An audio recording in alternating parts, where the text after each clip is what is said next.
Siyanibingelela nonke balaleli nani babukeli egameni elihle lenkosi uJesu Kristu. Siyanxusa njengokuba kunxusa uNkulunkulu ukuba emagumbini amanye omhlaba kubo bonke abantu abalalele njengamanje ukuthi sonke sibe namaBhayibheli ukuze sonke sizofunda silalele ivangeli lombuso wezulu njengoba lishunyayezwa kithina njengamanje. Siyacela ukuba bonke abantu abalalele babe namaBhayibheli. Kulabo abalalele emva kokulalela abafisa ukubhabhadiswa egameni lika Jesu Kristu, nalabo abanemibuzo mayelana neBhayibheli, nalabo abanesambulo ubufakazi uJesu Kristu oyinkosi nomsindisi esekunikezile ubufakazi ukuba ukuthule kuzo zonke izindlebe ezimisele ukuza eqinisweni nasebungcweleni ngobufakazi bakho ukuba nixhumane nathi kule mniningwane esoyishiya njengamanje. Ngizoqala nge-email address ethi izwilenkosi.ujesukristu@gmail.com, izwilenkosi.ujesukristu@gmail.com, noma i-cellphone number noma i-WhatsApp number la ningakwazi ukuxhumana nathi khona ethi 066 566 9245, 066 566 9245. Izintshumayelo nezimfundiso zonke ziyatholakala ku-YouTube lapho ungahlala khona phansi uphethe iBhayibheli lakho ulalelisise uhlolisise imibhalo kube ngabe lokho okuzwayo kuyafakazelwa yini imibhalo engcwele. Njengakho konke sinishumayeza khona sinifundisa khona kufakazelwa imibhalo engcwele iBhayibheli. So ku-YouTube uzosearcha uthi izwi lenkosi uJesu Kristu, ungakhohlwa ukusubscribe, ungakhohlwa futhi nokupressa i-notification button ukuze ngaso sonke isikhathi uzoyithola izimfundiso eziphilileyo ezisiholela eqinisweni elinguJesu Kristu oyinkosi nomsindisi. Ungakhohlwa nokusharisha ilink nezihlobo zakho nabo bonke abantu obaziyo ukuze nabo bahlolisise imfundiso, ikakhulukazi labo ohlanganyela nabo ngaso sonke isikhathi manihlanganyela nithi niyamdumisa uNkulunkulu ngomoya nangeqiniso, nifakazelana enhlanganyelweni yenu ukuthi uJesu Kristu uyinkosi nomsindisi, ukuze wonke umuntu ahlolisise imfundiso asuke ifundisa nasuke eshunyayezwa kube ngabe iyafakazelwa yini izwi lenkosi uJesu Kristu. So ku-YouTube sharisha ilink izwi lenkosi uJesu Kristu, izwi lenkosi uJesu Kristu. Ake sigobise amakhanda, sivala amehlo, sibonge Baba wethu osezulwini ngalesikhathi samanje. Baba wethu osezulwini, malingcweliswe igama lakho, umbuso wakho mawufike, intando yakho mayenziwe emhlabeni njengasezulwini. Usiphe namhlanje isinkwa sethu semihla ngemihla, usithethelele amacala ethu njengoba nathi sibathethelela bonke abasonayo. Ungasingenise ekulingweni kodwa usindise kokubi. Izwi lakho Nkosi lifeze umsebenzi wakho, usoke izinhliziyo zethu kuzo zonke izindawo esikuzo, silizwe ilizwi lakho lingene lifeze umsebenzi kaNkulunkulu. Sihambe singangabazi, siphulukisa yonke imimoya edala ukuthi Nkosi izwi lakho lingayitholi indawo enhlizweni zethu. NgoJesu Kristu yena yedwa oyinkosi nomsindisi, thatha udumo namanje uNkulunkulu wethu, wena oyisibani sezwe, likhanye izwi lakho ngaphakathi kithi, usiphe umoya wokuqonda, ukhulule izimpilo zethu kuwo wonke amaqhinga namaketanga namanga esithu Sathane. Siyakhuleka egameni lika Jesu Kristu elinamandla emhlabeni nasezulwini nangaphansi komhlaba. uJesu Kristu uyinkosi nomsindisi manje naphakade. Amen. Amen. Bazalwane nani balaleli, yamukelana umfowethu uMhlengi Zondi ozobe sihola ngezwi umoya ongcwele ekhazimulisa ekhanya yena oyisibani sezwe. Sheshisani nithatha amaBhayibheli sihambisane kule ndlela yengcwele indlela yobungcwele egameni lenkosi uJesu Kristu. Amen. Amen. Siyanibingelela bazalwane egameni lenkosi uJesu Kristu, umnini mandla onke, inkosi yokuphila. Silokho sithula bona ubufakazi ngalo iBhayibheli. Okay.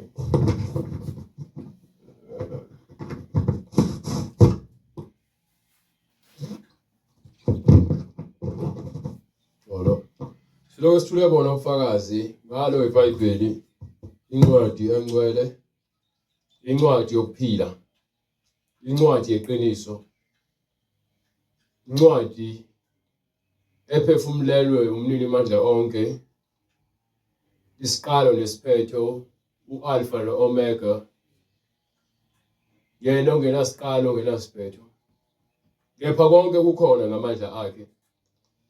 Silokhu sithule bona ubufakazi ngalo iBhayibheli ukuthi munye uNkulunkulu, yinye inkolo, munye umbhaphathiso egameni likaJesu Kristu. Siyambonga uNkulunkulu ngamandla akhe okusindisa nomusa wakhe asindise ngawo weqiniso. Kuze kube sihambe size sifike la singazi sifike kanjani kepha kuthiwa umusa. Siyahamba sithi yolala kepha ukuvuka umusa. Because abanye bahamba bayolala bangavuki. Sithole umusa ukuba uNkulunkulu usinikile uvolume. uNkulunkulu usinikile izandla, sinika izinyawo, sinika amadlebe, wasinika imilomo, wasinika amehlo.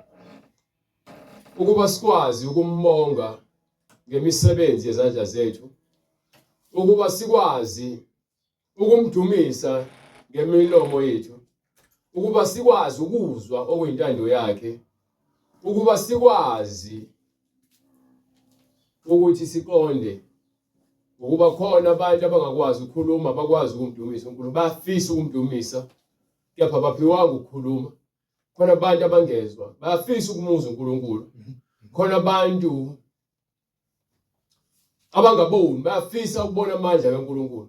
Khona abantu abangakwazi ukuhamba, bayafisa ukuhamba uNkulunkulu. Khona abantu abagulayo ezibhedlela, bayafisa ukuthola lethuba onalo njengamanje. Ngabe wena ulenzani lethuba? Ungazitsheli nakancane ukuthi konke okwenzakalayo kungenxa yakho, kungenxa yomusa kaNkulunkulu. So sifanele ukuqonda ukuba mesiphila ngaphansi komusa kusho ukuthi konke okwenzakalayo kwenzekala ngenxa kaNkulunkulu ukuthi unomusa, unothando. Ukonakala kwakho ungagwetshwa manje umusa. Understand? Ngomthetho kaMoses abantu ababona bonke okumele bafe behlulwa ngokwenyama. Umusa uthi ke makuthi noma ona ayekelwe aze avuleke ukuqonda. Uma kuukuthi lalela isiza mzalwane. Hallelujah. Nincwadi ezenzo. Sahluko 17 verse 27. If you understand noma verse 26. If you understand ukuba ukusindiswa kuumusa awuphoqwanga, kepha uma kwenzeka sonke lesikhathi kwenza izinto ezimbi uthi uNkulunkulu nawe umusa lowo fanele ngabe kade aqeda ngawe, kepha ngoba uNkulunkulu onothando uyasinika sonke isikhathi sokuba sikwazi ukuthi sithole umusa. Mhlawumbe kungenzeka lithi iBhayibheli, wazenza izizwe zonke ngagazi linye ukuba zakhe ebusweni bonke bomhlaba. Wamisa izikhathi ezinqunyiweyo nemikhawulo yokuhlala kwazo ukuze zimfune uNkulunkulu. Zimfune uNkulunkulu. Ingabe zingamuzwa yini? Uma nje mhlawumbe zingamuzwa yini? Ayizindaba ithini? Zimfumane ngokuba akakude. Ingani kakude kulona lo kithi. Ayizindaba ithini? So wena ubona ukuthi uNkulunkulu unawe ngoba nakho unemoto, unomuzi, unemali. Ngisho amasela athi uNkulunkulu usizosiza, izigebengu. Khona umoya usathane akubamba ngawo. Mokhohlakele. uNkulunkulu ngicela ungisize. Awumazi uNkulunkulu omthandazayo, kepha ngoba ubiza uNkulunkulu. Yazi usathane uNkulunkulu wabo abantu abangazi. Mekuthiwa uNkulunkulu bezizwe khulunywa ngaUNkulunkulu bamadimoni. So unokwenzeka ngeke umuntu right understand lento. Nawe mzalwane, ngeke umuntu owazi uJesu akhulekele ukuthi ufuna untshontsha. Mesathi uNkulunkulu usizosizayo. Indodana kaSathane noma indodakazi kaSathane le. Ngokuba lithi iBhayibheli ke ungebi. So mawuthi uNkulunkulu lo uJesu ofundisa osiza wena ukuthi uwebe unamanga. usathane wakho uyakusiza ngoba wena uyazisiza mina ngisiza uNkulunkulu bazothi ukunika imali no uNkulunkulu uyakwazi ukukwenzela indlela ezole ngisho uNkulunkulu usenzela indlela uma ethi ke ningasabi ukuthi ke nizolala ndleni ngokuba ke yena ungumenzi wendlela yokuthi ulala udlile angakuyeka nje ukuthi ulala ungadlili usuku olulodwa usuku lesibili ukubuka wena ukuthi uzokwenza njani ngoba usathana uyakucela phela athi hawu lo masususa ukudla angakuthuka ngapha untshontsho uthi uyahamba uyocela amakhelwane athi akanakho la uthi uyabona bonke abantu ongabethemba bathi lutho yini sekufika isikhathi sokuthi uNkulunkulu ufuna ukuhlolwe manje ukholo lwakho phela u3 days ungadlili ngosuku lwesi4 uthi angeke ngithi ubheke account nayi imali uthi uyahamba uhlangana nomuntu akupha imali uthi uyahamba uhlangana nomuntu okade wagcina athi awukathi ngifuna mhlawumbe umuntu wakweletha ngenza ukukhombisa ukuthi amandla kaNkulunkulu abonakaliswa ngemisebenzi yakhe uma wena wenza njani ukholwa uhlala kuye kuzona zonke izimo uNkulunkulu uthi uyabonelela wabonelela kuAbraham ethumele uNkulunkulu izwi lakhe ethi Abraham thatha uIsaka yena yedwa lo indodana yakho hamba onikela kuNkulunkulu entabeni ngizokukhombisa kuyena ufike umeze abomhlatshela Abraham azathi manje uNkulunkulu indodana yami ungani wangithembisa wathi izoba yabona ukuthi wayizobe sekubuza ukhona lapho uthi uyangabaza lokho akholwa lo wathatha indodana yakhe hamba nayo wayisentabeni uyahamba uIsaka uthwele lezinkuni uthi izinkuni azobasa ngazo befika entabeni bese behamba uthi Isaka baba ngiyazibona izinkuni nomlilo manje iphimvu phela ngoba uyazi uIsaka ukuthi kuhlatshwe izimo uthi baba hayi uNkulunkulu uthi baba ubani Abraham uNkulunkulu uza kuyenza indlela befika entabeni ngempela wena ndodana umhlatshela mbophele khona kwialtari athi sewuphethe umbese uNkulunkulu usebona unayo le ndoda yakho thina ke siyashayeka lapho ke thina thina ngikhuluma nami uqobo ufunda kanzima ukuze ngikwazi ukuthi ngikutshele le nto lefuneke nami ngidlule kwisigaba esithize esithi ukube sendaweni lapho khona uxakekile uhlupheka uthi ucela kumuntu wakini athi lutho akanalo usizo uthi ucela kubazalwane ngoba mhlawumbe ujwayele ukusizakala kwesinye isikhathi bathi lutho abanalo usizo uthi ungqongqoza yonke iminyango ivalwe uthi uNkulunkulu ebuthakathakeni bakho amandla akhe ayapheleliswa asikho silingo esisinaso thina esingaphezulu kwamandla ethu uthi kukho konke uNkulunkulu esidlula kubona uyakuye kwenza indlela yokuthi sikwazi ukuthi siphunyuke kuloso silingo naleso sigameko nalapho sihlolwa khona so uma ulinda uze fike kulesigaba sokuthi uNkulunkulu anginawo amandla ngokwami ngokuba sonokho yonke iminyango akuzange kuvuleke lo wodwa kuyenzeka umuntu agule bamuse esibhedlela let's say uno 500,000 ebank mhlambe uno 5 million thiwa uyagula kushoda ukuthi emzimbeni ngoba unemali beka ithemba lakhe emalini ngayithola kanjani lo nto uba yini engangisiza so akunodokotela oseChina noma ose Asia noma ose Australia noma ose England uyena ongakwazi ukutreata ngoba imali ikhona ufuna ukuphila ngithi ufuna ke ukuxhumana nodokotela ayikho inkinga ngizoyilungisa lona uhambe uno 5 million ngithi athi iprocedure yalento unayo izothatha 6 months iquotation kuzoba u2 million uphela 6 months aphinde akutshele esinye story aphinde afake enye imali uze kusale une negative kwibank account uthi kuseyinjalo athi uyahluleka lento yakho ingaphezulu usedlile imali yakho wena usasele nakho ukufa imali seyiphelile ithemba lakho la nje likhona liphelile ithemba liyaphela emalini ithemba liyaphela kubantu ingakho umbhalo uthi uqale kusiwa umuntu othemba lakhe likunyama understand so kuyothi sekuphele konke sebeza beyonke imizamo sekuthiwa hayi sesilahle ithawula bese nje kuzothi ngokubukezwe ngoJesu fika ingilosi glory to God yokunika incwadi yaJobe sahluko 33 verse 14 ngifuna ukukhombisa nje ukuthi kwenzakalani uNkulunkulu efuna ukusindisa umuntu hallelujah glory to Jesus uNkulunkulu ungumnini manje onke ukufuna ngalesikhathi sowimvithi ingakho ekwazi ukuthatha isidako esidelelekile asiphendule ingakho ekwazi ukuyekela umuntu onemali iziphela imali ayisibhedlela sekuthiwa ubanjwe iTB ubanjwe sugar bani high blood pressure ushukela kuthiwa ubanjwe iTB ubanjwe HIV thulimele ngeke sasinda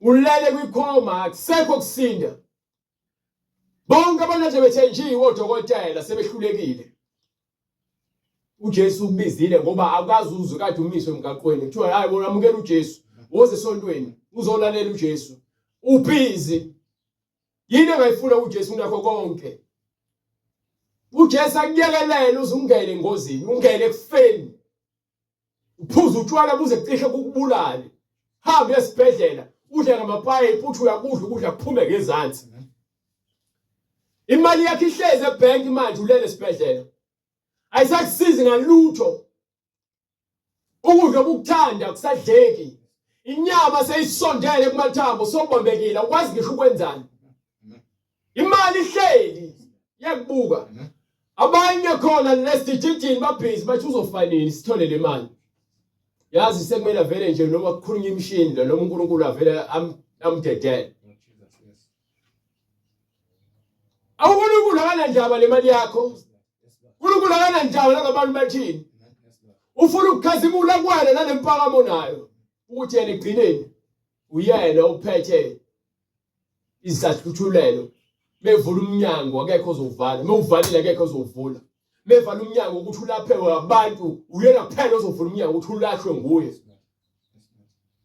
uJesu kuphela angaze ngizothuma uMohammed noma uShembe wafike wavusa umuntu esefile noma egule esibhedlela umfazi bakaShembe bukhuluma ngomlando kaShembe uMohammed ukhuluma akekho sewabona uJesu ubona bonke abantu abamamuslim ngaphandle uJesu lapho azambule kubona akekho umuntu osewabona uMohammed noShembe njengabantu abavusa uJesu begula abanye basuke bengakaze bakholwe bafe bafike akhazimula uJesu betholeni ini umusa mzalwane uthini uJobe sahluko 14 sahluko 33 verse 14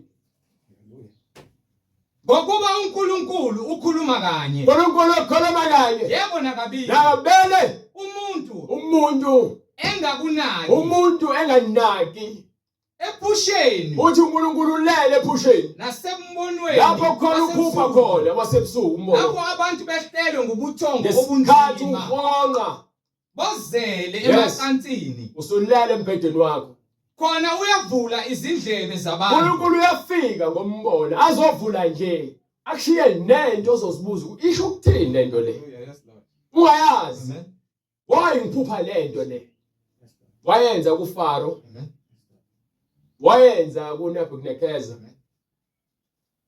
ebanika imimono efuna ukuzibonakalisa kubona abantu abangakholwayo uNkulunkulu ufuna abantu abangakholwayo uthi uJesu abantu abaphilileyo angibadingi lotho akabafuni angeke ngize entweni ephilileyo ngizoyiphilisa uthi ngize ukuzophilisa abagulayo ngize ukuzobiza izoni ngizibisele kubani ubaba osezulwini ngizosindisa abantu abaphambukile endleleni tene ephushweni nasembonweni wasebusuku lapho abantu behlelwe ngubuthongo obunzima bozela emacansini khona uyavula izindlebe zabantu abeke uphawu ekufundisweni kwabo yes ukuze aphambukise umuntu ekwenzeni kwakhe. Phambukisa umuntu ekwenzeni kwakhe. Hayi kwaNkulunkulu, umuntu uzenzela okwakhe. uNkulunkulu uzokukhezula ekwenzeni kwakho okubi. Uzokubuyisela kuphi kwinsindiso. Amen. Anqume ukuzindla komuntu. Anqamule lemidlinzo esinayo emibi namacebo amabi. Unqanda umphefumulo wakhe ekubhujisweni. Ezosindisa ukuthi wena ungabhubhe ushone esihogweni. Nokuphila kwakhe ukuba kungachithwa ngomkhonto. Ukuze ungeze ukwahlulelwa ngenkemba. Amen. Qhubeka Brian. Uyajeziswa ngobuhlungu. Uyajeziswa ngobuhlungu nasecansini lakhe. Njengoba ngisho ngithi unayo imali. Hamba odokotela iziphela imali. Unayo imali ufe uhambe uyovuka esibhedlela. Sebethi nje sekuphelile ngawo. Afika kuvuse. Ubuye uzokhuluma ukuthi ukutshela ukuthini sozothula ubufakazi. Ngokuba yini befuna ukukhombisa ukuthi mawufuzo uyapi. Mawubuya uthola i-second chance. Lo oyisitewi owekhuluma noAbraham noLazarus angazange azayithole lelo thuba. Owathi makuthunyelwe uLazarus ayotshela abafowabo ade bephila abaphila njengaye. Kuthiwa noma kuthiwa kuvuka umuntu wabafileyo njengoba namanje abantu abaningi amadle babo avalekile. Wena usimende emadlebeni. Bazothulela ubufakazi ngamandla kaNkulunkulu. Angikhulumi kuphela ngofakazi bani, ngikhuluma ngeBhayibheli. You understand? Ubufakazi bakho mabufakazelwe eBhayibheli. Abantu bakhuluma izinto ezingafakazelwe eBhayibheli bafakaze ngoJesu. Bese sibuza. Waphela uJesu ngeke azathi uzokhuluma nawe ngobufakazi akhuluma into ephambene nezwi lakhe likeBhayibhelini. Ngisho ukuthi akusayena lo Jesu esimkhonzayo. No. Banike. Uyajeziswa ngobuhlungu nasecansini lakhe. Uyajeziswa nangobuhlungu eselele embhedeni. Nangokulwa okungapheliyo. Nanokulwa ezama ukuphila Emathanjeni akhe. Yabona unciphe emzimbeni uthi uhamba odokotela lutho. Uyiziphela imali. Ulala esibhedlela amehla amhlophe eqwa. So twice slow motion ama drip. Imshini. So phila ngeglucose. Akusangeni ukudla. Do you understand? Ulwa ukuphila. Akekho ufuna ukufa. Inhliziyo iyanengwa ngokudla. Yonke into uyithanda, kulethwa amapizza, kulethwa chicken licken, kulethwa KFC, kulethwa amanandosi, kulethwe zonke izibeliboco. Inhliziyo ayisavumse inyama. Nomphefumulo wakhe uyazonda ukudla okade ukufisa. Konke ukudla ukufisa ukuthanda, soyakunyanya. Awusakuthandi ngoba yini iappetite yokudla seyiphelile. uNkulunkulu uvale yonke into. Awuze uNkulunkulu utheni ukwazi ukuvala yonke into ukuze avule amadlebe akho. Ingakho efike ebusuku ezokuvula uqonda kwakho, ezofaka umbono, ezofaka uphango. Amen. Inyama yakhe iyadliwa. Lapho khona inyama seyisondela amathambo eseqhoshile. Sebonakala emathambo emqaleni nezimbambo sesingazibathi izingane. Impukane ziyazihlalela. Awusakwazi ngisho uphakamisa isandla ushaya impukane. Uthi mophamisa isandla uyasiphakamisa isandla ufuna ukushaya impukane slowly. Uyothi ufike isandla sakho sithi sizophebeza impukane kade yahamba. Ngisho usibuyisela sosibeka yonke into. Ukuba yini amandla usenawo. Yezona ngisho uNkulunkulu ukuphuce konke ukwazi kwakho nokuhlakanipha kwakho kwalemhlabeni. Efuna ukukhombisa ukuthi amandla okuphila kubana kuyena. Bonke ophakeme ngakho manje. Izifebe zivuka ezibhedlela ngamandla kaJesu. Izidakwa zivuka ematshwaleni ngamandla kaJesu. Ababulali bavuka emajele ngamandla kaJesu. Abadla izidakamizwa bavuka ema-rehab babuye bazenze baze bavuke sebevuka ejele bevuka ezibhedlela ngamandla kaJesu. Abathakathi balahla amathambo balahla izikhwama zokuthaka ngamandla kaJesu. Hallelujah. Hallelujah. Abaqamba amanga bayeka basaba uqamba amanga ngamandla kaJesu ngoba iqiniso siselifekile laxosha yonke into engamanga esiyenzayo lesikhulumayo lesicabangayo. Ukusindiswa kusho ukufinyelela kwisigaba sokuqonda okuyintando kaNkulunkulu neqiniso lokuphila emhlabeni. Insindiso leyo egameni lika Jesu Kristu. Hallelujah. Hallelujah. Inyama yakhe iyadliwa ingabe isabonwa. Phinde bonakala inyama. Amathambo akhe akade engabonakali qhamukile. yonke into ebifihlakele ngesikhathi usacebile uhamba kahle udla inhloko uhamba udla umxhabhiso udla ama fried chips udla ama snack uhlezi usnacka hlezi kumnandi bese ugula sekuvela izinto ebezifihlakele abantu bathi nje bazokubona bazokubona bathi bazokhala kanye nawe ungakhala kanjani umuntu engabe yamkhulekela bathi abantu basemhlabeni abakhala bakhuleka kuze kusize ukuthi uNkulunkulu athumele fanele athumele you understand go ahead Umphefumulo wakhe uyasondela egodini. uNkulunkulu ke aza kukhombisa igodi lethunzi lokufa Nokuphila kwakhe kubabulali. ukuphila kwakhe kubabulali Uma kukhona uma nje bekukhona ingelosi kuye noma nje ngoba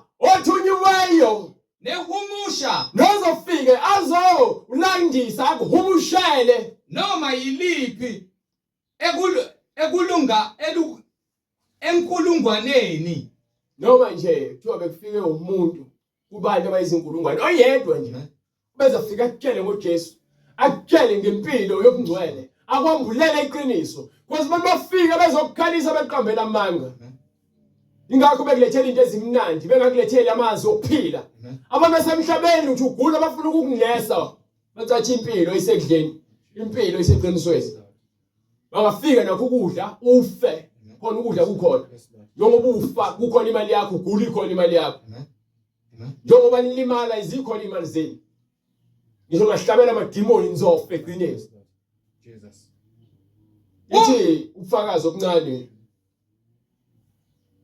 ayibona indaba yami yasekhaya uma wenza umsebenzi awuzange usebenze nangu ekhaya ke lengizalwa khona kababa ubaba washona umkhulu washona baba omncane washona ugogo washona kamkhulu omncane ozalwa nomkhulu ozala ubaba nakhona futhi kunezalukwazi nabakhehla asemzini wakaZondi ashona izangoma ziqamba amanga zithini bafuna ukugezwa bafuna ukubuyiswa ukuze kuvaleke umuwe omubi ekhaya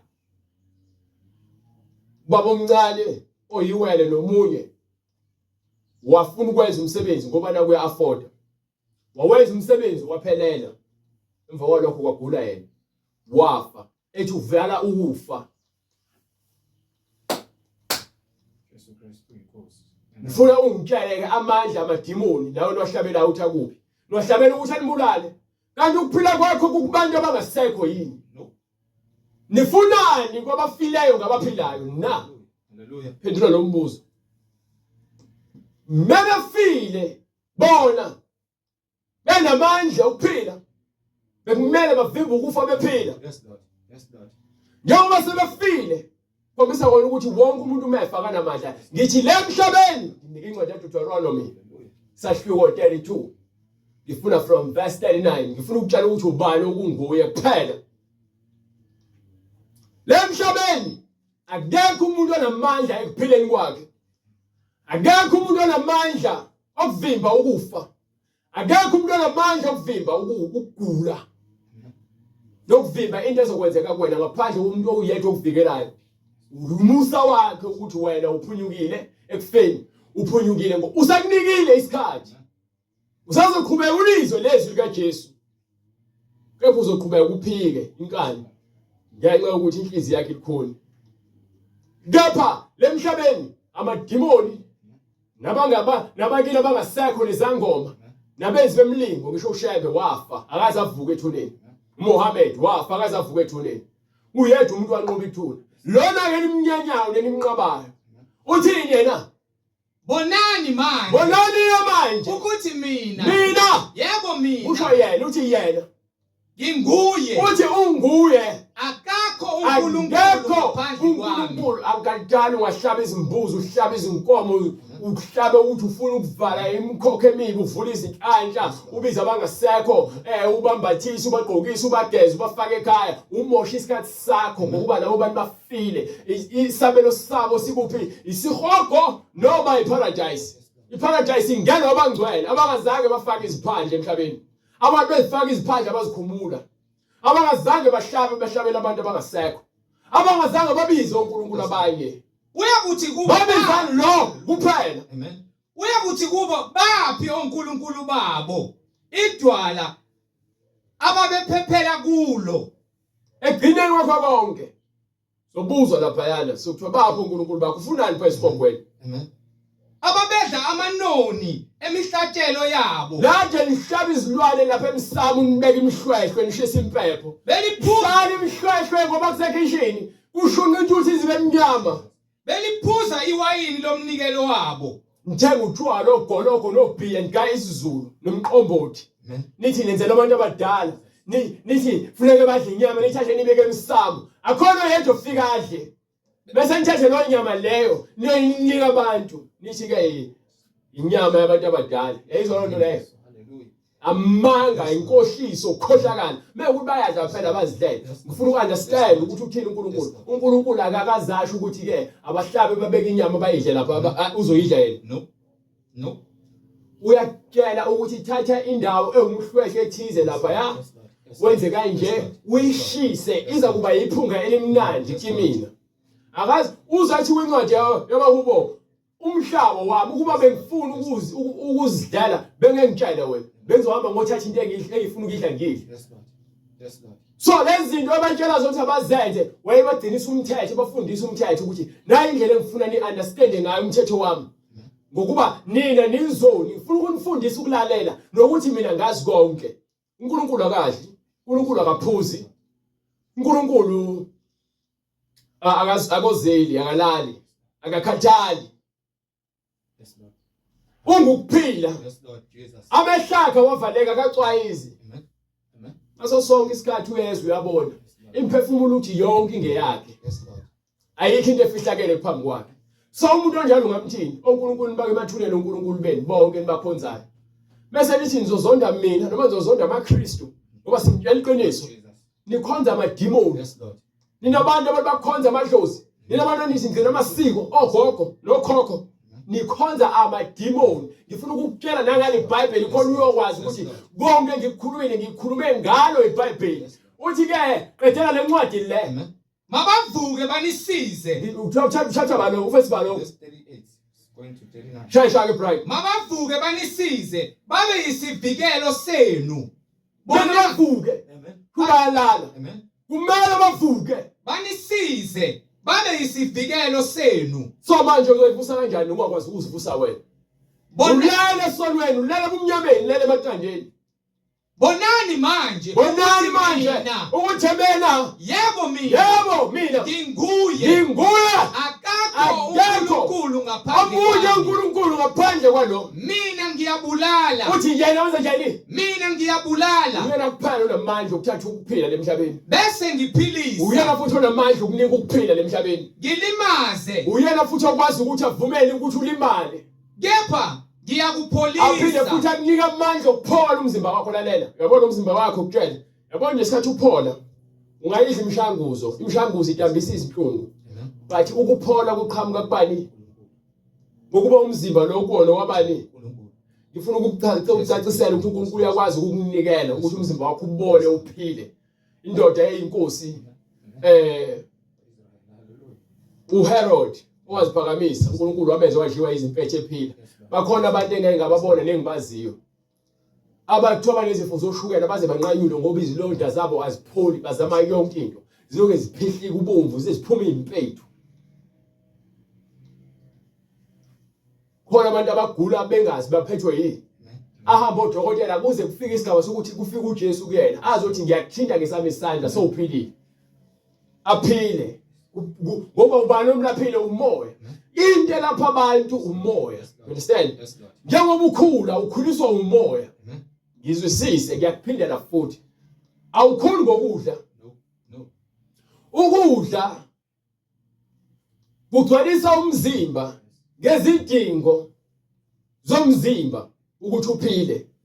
Kepha ukhuliswa ukudla. No. Ungalingi uzikhohlisa. Ukhuliswa umoya.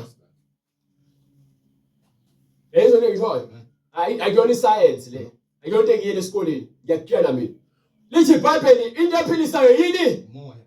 Hallelujah. Uma kuphuma umoya kuwena ufa.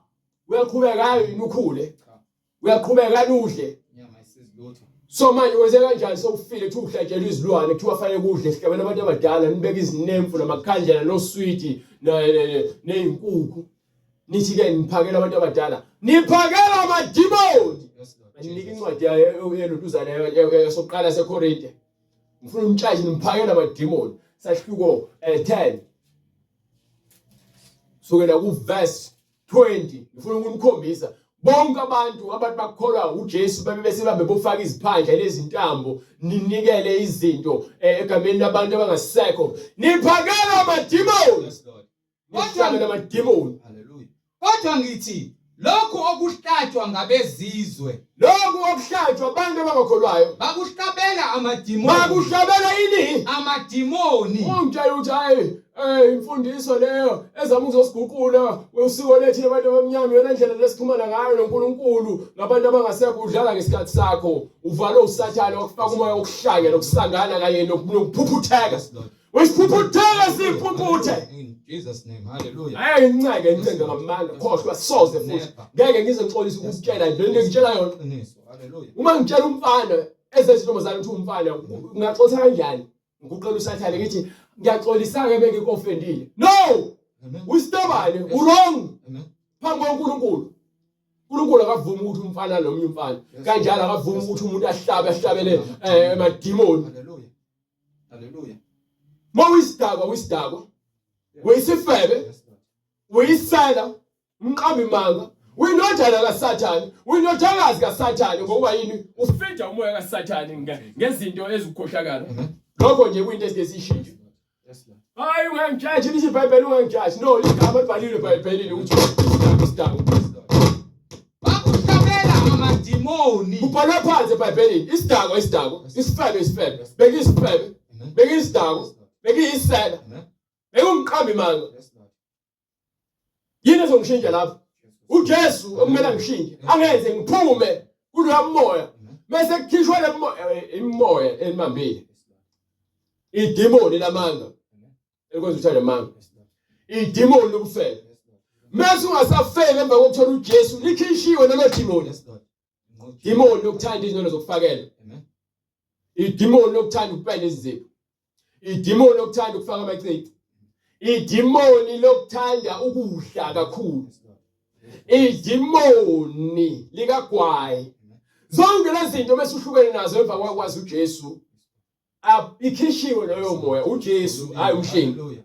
Hallelujah. nikathi ngizobona amadimoni ndiza no amadimoni niyabona nje kubantu emgaqweni Yes, Lord. bedonga amathathu emzimbeni bedakwe utshwala ngelinye ilanga avuke senyanya utshwala enyanya ugwayi ngenxa kaJesu Lord Jesus. Yes, Lord. likhishiwe idimoni Yes, Lord. ngegama likaJesu Amen. and understand nini nazi ukuthi imoya hayi imoya anazi no ibiza imoya hayi imoya anazi ukuthi imoya yini Hallelujah. Hallelujah. umoya wokuthanda ukuhleba idimoni le loqhatha abantu idimoni lokuthuka inhlamba lama dimoni akubamba ungaboni ubona ukuthi hayi impilo le akuyona impilo ubuye wathi experience impilo esiphila experience kuwena ngoba uyisiwula iexperience kuwena ngoba uyimpumputhe akho experience la No. siphila ngeexperience yani Lord Jesus. so ufuna kwenza yonke imsangano ngenxa experience ukuphi uqonda lapho nokuhlakanipha Hallelujah. understand Hallelujah. lisho iBhayibheli bonke abantu bezizwa abakwenza abahlabela amadimoni Yes, Lord. ngizama ukutshela lokho yabona lo moya okubambile ukuthi uzitshele ukuthi hayi mengibulala lembuzi hawu ngizoba nenhlanhla idimoni lelifuna ukuchitha igazi Yes, Lord. Kabakuhlabeli uNkulunkulu. uNkulunkulu akafuna ehlatshelo akafuna emhlatshelo manje imhlatshelo yenzelwa abantu beshweleza uNkulunkulu ngokona kwabo manje nina nihlabela amadimoni Jesus. kwakuwumthetho owunika uMoses kubantu kwakunendlela yakhona nje eyodwa yokwenza Yes, Lord. so akho umuntu wakini lapho uzofika afe bese aphinda yoba ingilosi exhumanisa noNkulunkulu uyisiwula uma ukholwa iloyo nto ubusathane uyakuphuthekisa ngifuna ukasuka impela ngokuba yini vele demon ifuna ukasuka ingakho ngingafuni usindiswe Yes, Lord. Yes, Lord. le demon likubamba ngokuthi uwe nenhliziyo encane Khulula ngoJesu Kristu inkosi. Sizokutshela iqiniso ukuze ukhululwe kumoya yamanga. Sakhanya Akho shambe la uNkulunkulu abantu abamnyama. Hallelujah. Sakhanya. Akho shambe la wafa wavuka. No. Akho shambe la wafa wathi uzoba isihlahla esikhulu. No. Uyisihlahla esihogweni. Hallelujah. Nabalandeli bakhe bonke futhi abakholwa abangafuni ukuphenduka beze kuJesu besebenzisa iBhayibheli elikhuluma ngoJesu bashumayela ushambe baphakathi esihogweni futhi abanye bonke abangaphenduki bayaphakathi esihogweni. Hallelujah. Ufuna ukasuke impela ukuze uzolivula iBhayibheli lakho ubheke ukuthi ikhona yini le verse elikhuluma ngoshambe khona. Cha. Khona yini ivesi elilodwa manje ithi nithi wathi uMoses uye uNkulunkulu yakuthumela umunye umprofeti onjengaye ayikho incwadi efakaza ukuthi wayekhuluma ngoShembe. No. Mawufunda incwadi ezenzo sahluko 2 iyavezela ukuthi uMoses wakhuluma lokho ekhuluma ngoJesu. Mawufunda incwadi yezenzo sahluko 7 iyavezela ukuthi ngesikhathi uStefane eshumayela wayekhuluma ngobani wayekhuluma ngoJesu uMoses bekhuluma njalo uyakuveza lokho. Yes Lord. Yes Lord. So lezi zinto lezi sifakazela uJesu sifakazela abanye uNkulunkulu noShembe. Kepha ngenxa yobula nokuba amavila nokungazi lutho nokujabulisa ukuthi hayi inkolo yabantu abamnyama.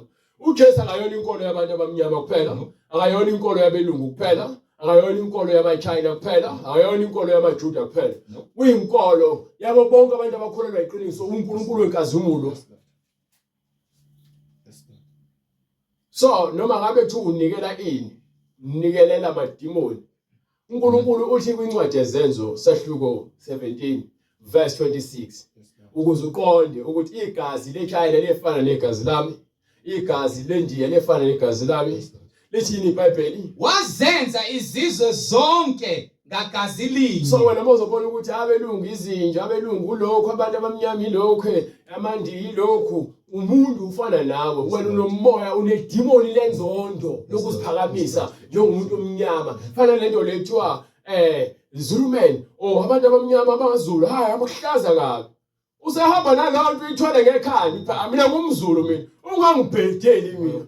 Ngizokushaya manje mina ngwabaZulu ngidlali kanjani siwula siba nje umoya ukuthi safaka. Lalela mina ngikhule ukuthi ubaba wami uyasatya uyashaya.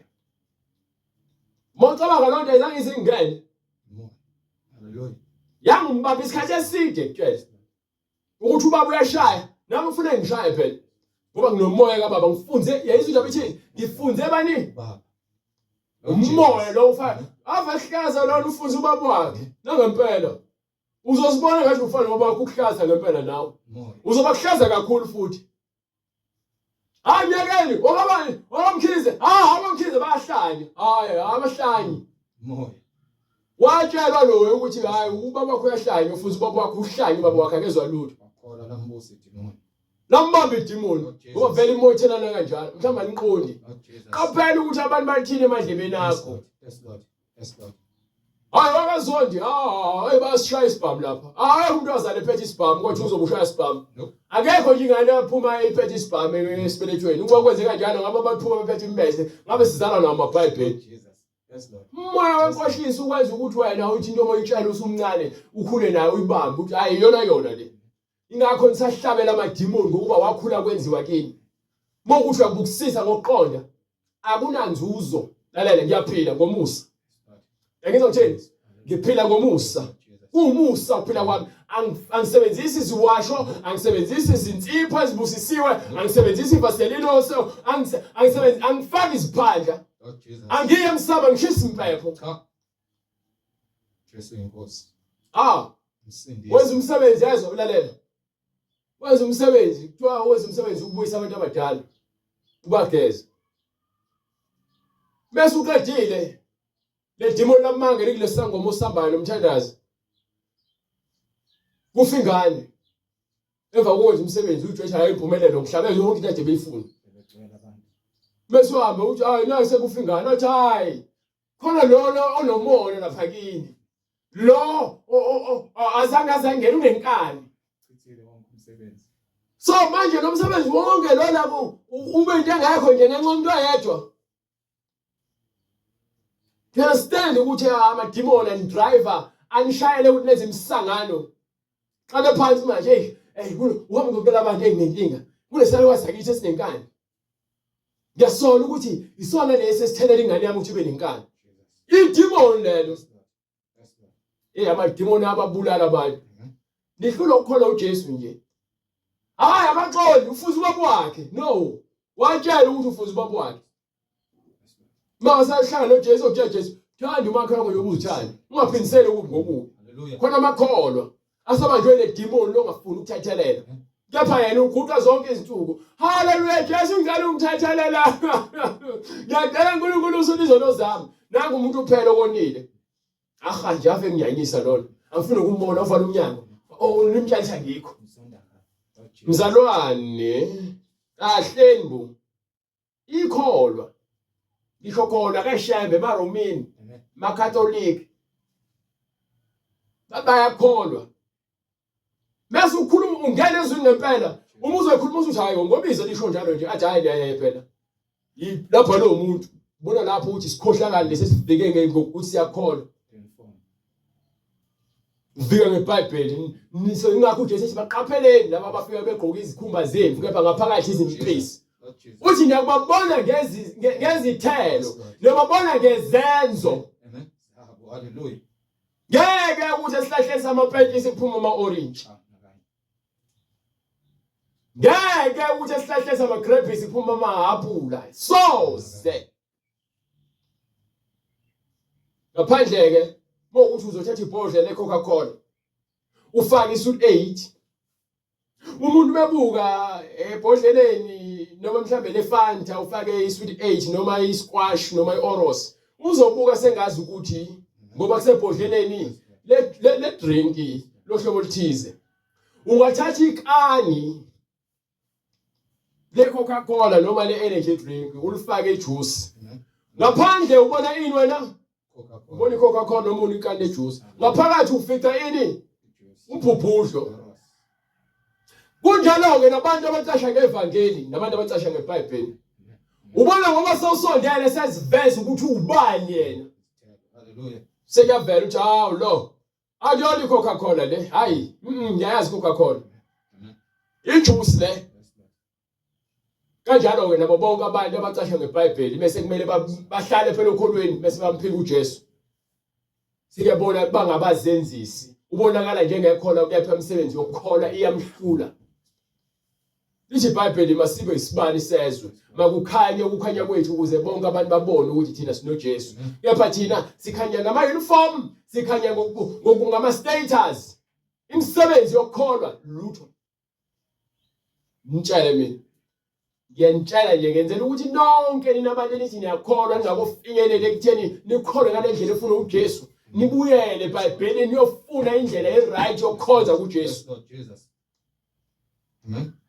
Ufunde ulandele ukuthula nabo bonke abantu. Amen. Amen. Mefika umakhelwane wakho ongakuthandi ufika umnika amanzi umnika ukudla. Lemoya empakami iwona lo ubulala amakholwa bekholwa bamba esihogweni. Kuthiwa wena uthethelelanga nje emhlabeni. Wena uzange uzuphi unako kunomoya. Uzoya kanjani endona kaNkulunkulu enomusa wakwenzela konke walengcebe emhlabeni wahlula ukuphi umuntu wehlwempu wahlula umnikela kepha ufuna ukungena emseni kaNkulunkulu ezulwini kuyongena abantu laba abaphile ngomusa bawenza lemhlabeni umusa. Hayi abantu abathi baphila ngomusa bewuxhaphaza. If you understand ukuthi lithini iBhayibheli kwincwadi yamaHebheru sahloko 10 sukela kuverse 26, 27, 28 ngikhuluma namakholwa ke manje. Ngikhuluma nani makholwa. Ngiyanitshela ukuthi lithini iBhayibheli incwadi yamaHebheru sahloko 10, 26, 27, 28. Ngokuba uma sona ngamabomu emva kokuba sesamukele ukwazi kweqiniso akusekho umnikelo ngezono kepha kuphela ukulindela okwesabekayo ukwahlulelwa nomlilo oshisayo oza kuqeda amaphikankani. Oza kuqeda wonke amaphikankani. Amen. Umlilo bese thina emva kwalokho Odelele umthetho kaMose owadelela umthetho kaMoses uyakufa engahawukelanga. ubebulawa engazange azathethelwa ngizome ngithi mina hlezi ngihlumela ngithi umthetho wobulala inyama. Yes, Lord. Odelele umthetho kaMoses wayebulawa. Amen. Kepha thina kuthiwa siphila ngani? Ngomusa. Lo musa lo esugcoba ngaphansi kwezinyawo. Ithi emva kwalokho odelele umthetho kaMose ufa engahawukelwanga ngezwi lofakazi ababili noma bebathathu. Pho nithi Pho manje ke lawa baphila ngaphansi komusa lalela isisi iBhayibheli lithini? pho nithi ufanele ukushawa kangakanani kunalokho lowo onyathele phansi indodana kaNkuluNkulu wadelela igazi lesivumelwane angcweliswa ngalo wahlambalaza umoya womusa na Ukushabalaza umoya wani? womusa Ayike Na. ngidile uzahlulele mzalwane. Zahlulele lo khona manike incwadi ezenzo. Zahlulele wena. Anginandaba ukuthi waqala nini ukholwa ukhonza kuphi ukhonza nobani. Anginandaba ungeni ngabe ezulwini. Khona lo moya nikhohlisane nabazalwane basemhlabeni. Ngithi nabazalwane basemhlabeni ngoba ninamukela iqiniso namukela abantu. Lord Jesus. Yes, Lord. Nina abazalwane abayizikhohlakala. Lezo nto ke nina abazalwane abangabazenzisi nisikhohlakala ngoba nilandela abantu iqiniso loNkulunkulu niyalibalekela. You understand? Lord Jesus. Namukela abantu ngaphezulu kwesiko. Makushumela umuntu hayi akayena umfundisi wami. Kazimula Nkosi uJesu uthi asingabi nabafundisi emhlabeni. No. Uyathi umfundisi wethu usezulwini. Yes, Lord. Nina nithanda abantu emhlabeni. Mina ubhuti wami nosisi wami yilabo abenza intando kwababa usezulwini. Yes, Lord. Phela nje. Amen. Ingakho ngifuna angithandi ukuzibandakanya nezinhlangano zabantu amabandla abantu awale emhlabeni. Amen. Ngisebenza ngeBhayibheli mina. Amen. Ngoba abafundisi bena abakhulu emehlweni enu bagcwele umoya wenkohliso namanga nokuzenzisa. Hallelujah. Ingakho ke ngithanda bona. Mina ngeke ningithande mina. Uma ngingamthandi uJesu eBhayibhelini engikhuluma ngayo ngizomthanda kanjani? Bengiyini mina? Amen. Habe, banike incwadi ezenzo. Bona bonke abazenzisi buyelana eqinisweni. Uzale eBhayibhelini. Le Bhayibheli lonke nilibalekele lishalazele nigijimela ubufakazi bamanga ku-internet obutrendayo. Nizobuya nize kulona iBhayibheli ngoba ilona ezokwambula uJesu hayi laba bantu labayana abakhuluma ngaphandle kobufazi beJesu eBhayibhelini. Lona nje ukwazi inkosi isikhatsini. Hallelujah. Yes, Lord. Ayindlela namavila. Bantu abamavila kangaka. Lalela. Ungacathi ngiyadelela mina ngishumayela leli vangeli ngomthetho engunikiwe. Yes, Lord Jesus. Ngishumela ngomthetho ngoba nina ninamavila. Amen. Ninzalo yezinyoka. Jesus. Yes, Lord. Hallelujah. Inzalo yezinyoka sithi thina salo inyoka no. Ninzalo waSathane. Amen. uSathane umgcwalisa ngomoya wenkohliso. Nokuzenzisa. Amen. Thanda uJesu ngemlomo, kepha imisebenzi ingafuni ukuyifakazela. Nike incwadi zethu. sebekuzwa bahlabeka enhlizweni bathi kuphela Fanele kufike kuleso sigaba. na Sokuthi nilizwe ivangeli nihlabeke kupha enhliziyweni. Nithini? bathi kuPetru nakwabanye abapostoli Yes. madoda bazalwane Ndoda abazalwane. siyakwenze njani na Yini siyakuyenza na? uPetru wayesethi Petru wayesetheni? phendukani Pendukane. yiloyo naloyo abhaphathizwe Yilowo nalowo babhathiswe. egameni likaJesu Kristu Izindaba. Yilowo nalowo ofana babhathiswe egameni lomfeli wethu. Yes, Lord. Yes, Wafa Lord. efela thina. Yes, Lord. Wavuka wavukela uNkulunkulu. Hallelujah. Manje sifanele ukufela yena sifale kuye. Sivuswe nguye. phendukani Pendukani. yiloyo naloyo Yilowo nalowo abhaphathizwe egameni likaJesu Kristu likaJesu Kristu. kukho kuthethelela kwezono zenu Khona liyokwamukeliswa. khona niyakwamkeliswa isiphiwo sikamoya oyingcwele Ukuba lesithembiso. ngesenu nesabantwana benu Yebo. esabo bonke abakude Bonke. inkosi uNkulunkulu wethu eyakubabiza Wayesefakaza nangabanye amazwi amaningi wabayana wathini? zisindiseni kulesizukulwane esiphambeneyo Ngiyakutyala mina. iBhayibheli ikhuluma ilanguage noma ulimi oluqondile. Ungazenza nje isithutha, ungazenza isihlakaniphi, ungazenza isiwula, ungazenza ungqesta, ungazenza ubaqweye kanti naseweb. Bathe egcineni iBhayibheli liqondile. Ngisho ungazama ukwenzani ngeke uze ulishintshe. Amen. Yes, Lord. Limile kwangulaphakade. Bonke abantu abafuna ukuhamba lendlela yeqiniso ebhalwe phansi eBhayibhelini baza kulandela imfundiso ephilileyo eseBhayibhelini. Uma unembuzo mayelana nemfundiso yami engifundisayo ukuthi angikhombise zonke engizikhulumayo eBhayibhelini, ngizokukhombisa ngoba kufanele usizakale. Amen. Ukuza kwakho naloyo mbuzo hayi ngoba nayo mhlawumbe ukuthi uzongihlula. Uzele wena ukuthi uNkulunkulu azokhazimula empilweni yakho. Jesus. Yes, Lord. Jesu Kristu uyinkosi. Bonke abantu abafuna ukubhabhadisa baza kusithinda. Umnenengwane ebona ku screen noma oyizwini ngesikhathi iqala intshumayelo. uNkulunkulu aqhubeka sigcine siphinde sibonane ngomgqibelo uNkulunkulu evumile ngolesithathu ngontambama osomkhuleko. Baba egameni lenkosi yethu Jesu Kristu, uyingcwele Nkosi uJesu, wena wedwa uNkulunkulu, khazimula esihlalweni sakho sobukhosi, wena wedwa Nkosi, khanyisa isibani esinguKristu Jesu oyinkosi nomsindisi kuzo zonke izindawo zobumnyama Nkosi, enembezeni yabazalwane, ezinhlizweni zethu uNkulunkulu onamandla. Siyabonga ukuba uyayolisa Nkosi ngezwi lakhe linamandla kuyo yonke imiphefumulo ezwayo. Khazimuliswa Nkosi uJesu, wena wedwa uyinkosi nomsindisi. Siyakubonga umusa ongaka uNkulunkulu onamandla osenzele wona ngoJesu Kristu oyinkosi nomsindisi, yena oyisibani sezwe esikhanyayo ezimpilweni zethu. Khazimuliswa uNkulunkulu onamandla egameni lenkosi uJesu Kristu. Uligcine izwi lakho usulishumayelile uNkulunkulu, usulikhulumile, likhulunywe ngobuqobo, ligcine Nkosi ngaphakathi kithi, lifakazele ubuhle bakho, lisilondoloze, lisiqondise endleleni, sidede ebumnyameni nasemaqhingeni esithu uSathane, ngegama lika Jesu Kristu oyinkosi nomsindisi manje naphakade. Amen.